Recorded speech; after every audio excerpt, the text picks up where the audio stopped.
If you're a plant-based dancer, whatever that might mean to you, maybe you are a vegetarian, maybe you are a vegan, then you need to watch this video. I'm Rachel Fine, registered dietitian nutritionist and founder of To The Point Nutrition. A dancer's performance is a direct result of hard work and motivation. So where does food fit into this? There's a lot of myths and a ton of antiquated ideals, and I'm here to dispel those. Hi, I'm Rachel Fine, registered dietitian nutritionist over at To The Point Nutrition and The Healthy Dancer. Today, I am going to talk with you about a huge topic amongst many dancers, and that's, can a plant-based diet support a dancer's needs? So let's break it down, because there's a lot of different elements here that we need to talk about before we can even answer that question, whether or not a plant-based diet can support your needs as a dancer. First, what actually is a plant-based diet? Because there are so many different definitions. There are even so many different types of plant-based diets. So what one dancer might consider a plant-based diet might not necessarily look like the plant-based diet of another. Now, the most common plant-based diets are veganism and vegetarianism.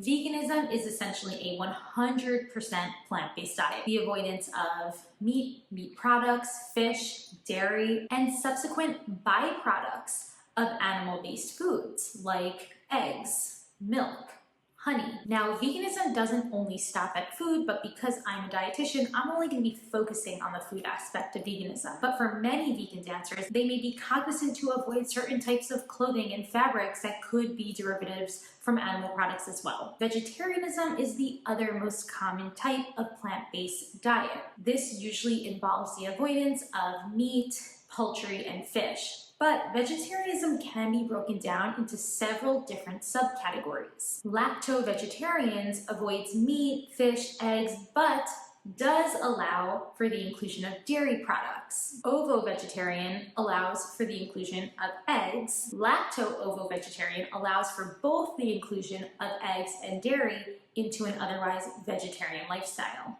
Now, being plant-based doesn't necessarily mean you need to fall into either one of these categories.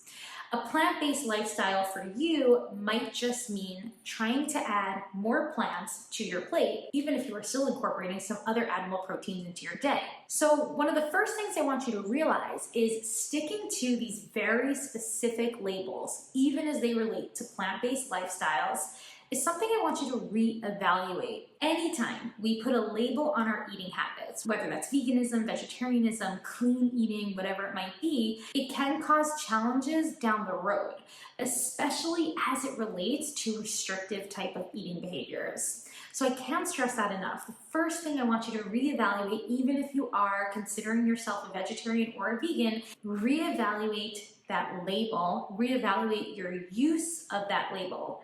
Are you allowing that to really define who you are as a person, as a dancer? This is when we can easily fall into pretty unsustainable habits, even as they relate to plant-based lifestyles. We're going to talk a little bit more about this soon, but I do want you to consider that actual label. And very often when we label our eating behaviors, whether it's veganism, whether it's vegetarianism, maybe it's clean eating, we can easily open the doors to restrictive eating behaviors, disordered eating behaviors, and this is something we want to steer clear of. Now, on that note, for dancers who are plant-based, veganism, vegetarianism, we want to first discuss your intent behind these lifestyles, because here's the thing.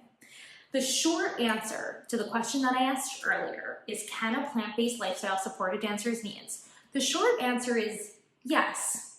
Now, there's a major asterisk there, because it depends how it's being executed. If you are turning to these lifestyles with an intent that you perhaps maybe want to manipulate how your body looks, whether that's weight loss, whether that's changing your body composition, this is where I highly encourage that you tread with caution, because choosing these lifestyles for purposes of manipulating your body weight, shape, or size turns them into restrictive dieting behaviors. And this is what we want to be careful with. The same goes for, and this is going to be a surprise to many of you, turning to these lifestyles for reasons of health. See, wellness culture and diet culture often utilize plants and plant-based lifestyles somewhat as this divisive tool for an agenda that often has something to do with manipulating our body's size, weight, or shape. Health is not one-dimensional. How we define health in our culture is actually quite limited. And I talk more about the paradigm of health at every size on my blog, but I highly encourage that you do check it out.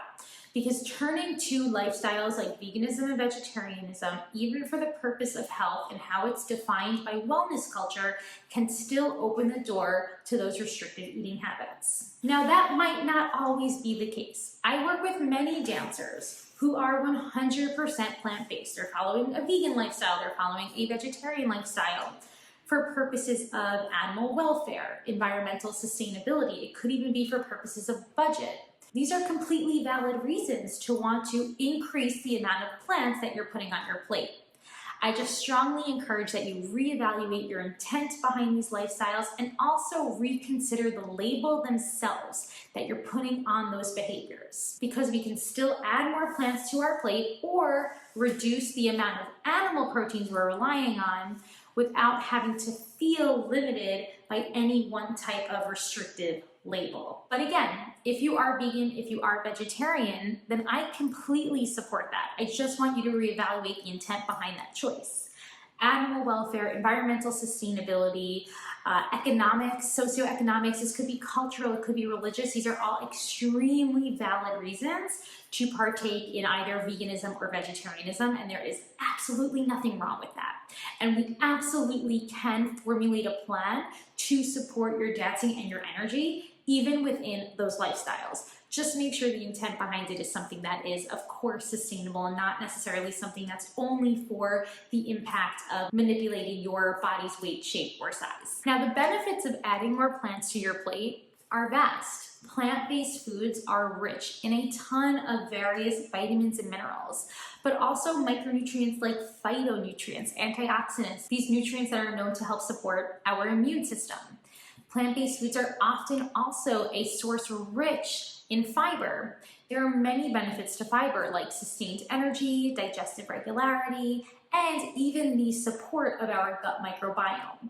So there's no doubt that adding more plants to your plate, if and when it's feasible, is something that is beneficial to us all. Your decision to turn to any degree of plant-based lifestyle is totally up to you. It's not meant for me, for another dietitian to ever dictate that decision for you. Just make sure you're reassessing that intent. You're thinking about inclusion. What can you include into your daily meal plan, not about what you are excluding from your daily meal plan. And the various plant-based foods, fruits, veggies, starchy veggies, grains, legumes, we can absolutely, as I mentioned, obtain all essential nutrients for our body's anabolic growth through these lifestyles. So let's talk a little bit about some actionable steps for how you can incorporate more plants on your plate or continue to follow a 100% plant-based lifestyle, but have it meet your needs a little bit better. So first things first, I want you to plan a source of protein. Protein is often that nutrient that some plant-based dancers, especially vegan dancers, worry about. They feel that because they're not eating animal proteins that they might not be getting in enough. I'm here to calm your nerves because most often even vegetarian dancers and vegan dancers are actually exceeding their protein needs. So you don't have to stress too much about this macronutrient. This is also true because in today's day and age, we do have access to so many different plant-based foods that do help to provide the necessary amino acids to support muscle rebuilding, tissue growth, all of those important jobs that protein plays a role in. But the two keys that I want you to remember when it comes to plant proteins are abundance and variety. Variety is really important here. So you're thinking about the different types of plant proteins that you can consider. Soy proteins, ancient grains like farro as an example, pseudo-cereals like quinoa, legumes, beans, seeds, nuts, lentils. These are all sources that are rich in plant-based protein. And if you're making sure to incorporate multiple different sources during your day, during your week, then you will be obtaining a broad spectrum of amino acids similar to what you might obtain if you were to incorporate animal proteins into your diet. So variety is key. Abundance essentially means that you are eating an amount that is sufficient to support your needs. Now, this video is not dedicated to teaching you how much a dancer needs to eat in a day. I do talk about that on my blog and making sure that you are sufficiently meeting your needs. Oftentimes, this looks like several meals and snacks throughout a dancer's day, every around 3 hours actually, to help support your energy levels. Now, the cool thing about many plant-based foods and many plant-based proteins, if not all of them, is that they are also a source of carbohydrate. And you know that carbohydrates are a preferred fuel source for your body. So similar to protein, we also want to think about, are we getting our plant sources of carbohydrates to support our energy from? Whole grains, rice, potatoes, these are great starches. Bread, beans, lentils, chickpeas. These are all great ways that you can make sure you're getting in sufficient amounts of energizing carbohydrates onto your plates. Veggies are easy on a plant-based diet. Consider color. When I talk about color, I'm essentially meaning assess the rainbow and think about the different colors of the veggies that you're eating. This will help to, again, broaden that spectrum of vitamins and minerals. Now, this can go for any dancer, not just the plant-based dancer. Remember, we can all benefit from adding some more plants to our day. So when I'm talking about color, I'm thinking red apples, I'm thinking oranges, yellow bananas, purple eggplant, green spinach, really getting in a colorful array to help make sure that broad spectrum of vitamins, minerals, antioxidants, and phytonutrients are being obtained. Now, one nutrient that I notice often falls short in a lot of my vegan and vegetarian dancers is fat. We can't let this nutrient fall short because fat holds an incredible amount of responsibility on our dancing, on our body, and of course, even just how we feel throughout the day, feeling more satisfied, more at ease, more at bay, less agitated throughout our day between meals and snacks.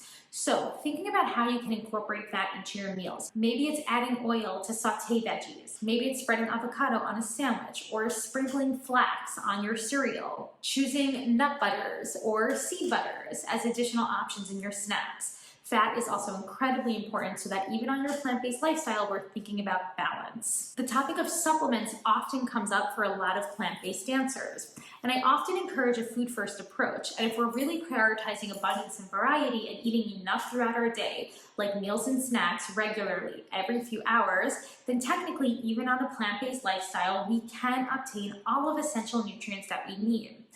But sometimes supplements do help to fill in the gaps, especially for plant-based dancers like vegans and vegetarians. There are some specific nutrients that we often look for to see if this dancer might be deficient or might be at risk for a deficiency, particularly calcium, vitamin D, vitamin B12, and iron. But this might also include micronutrients like zinc and vitamin E. Just to break it down, calcium, vitamin D, these are our bone-building nutrients. Calcium and vitamin D tend to be rich in dairy. Vitamin D is also rich in eggs, so you can understand why for example, vegan dancer might be at risk for not getting enough in. But there are many plant-based sources that can help us do just that. Calcium can also be found abundant in dark leafy greens. Vitamin D is abundant in mushrooms and even with some sun exposure. B12 is an abundant micronutrient found in animal proteins, but it's also found in nutritional yeast, which is a great addition to a plant-based dancer's pantry. It helps to add a cheesy, savory flavor to almost any meal. You can also find B12 fortified milk products like soy milk, and even some eggs are fortified with B12 for my vegetarian dancers. Iron, a micronutrient abundant in a lot of animal proteins, can also be obtained from dark leafy greens, from fortified breakfast cereals and breads and pastas. Zinc we can obtain from pumpkin seeds. We can even obtain it from dark chocolate. And omega-3 fatty acids, a micronutrient that's abundant in a lot of fatty fish and even fortified eggs, can be found in oils, seeds like hemp seeds, pumpkin seeds, avocado, and more. I have a bunch of more examples for all of these micronutrients in my plant-based eating guide, the Healthy Dancer Survival Guide, Plant-Based Lifestyles, that you can access and download. I'm leaving a link below. It'll be super helpful whether you are a vegan, vegetarian, or just looking to add more plants to your plate. I highly encourage that ebook to help start the process. So there are specific nutrients that as a dietitian, I'm always looking out for when I'm working with a dancer who is particularly 100% plant-based.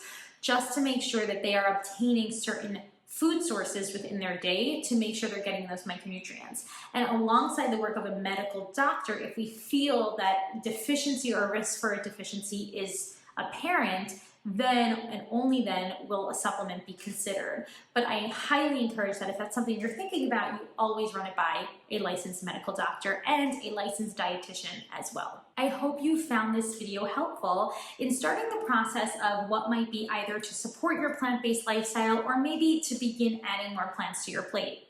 But I cannot recommend this enough, that additional support might very much be needed, and this is especially for dancers who have a history of disordered eating, because oftentimes we do see a lot of dancers with that history turn to plant-based lifestyles like veganism, vegetarianism, during times when restrictive habits might be most vulnerable.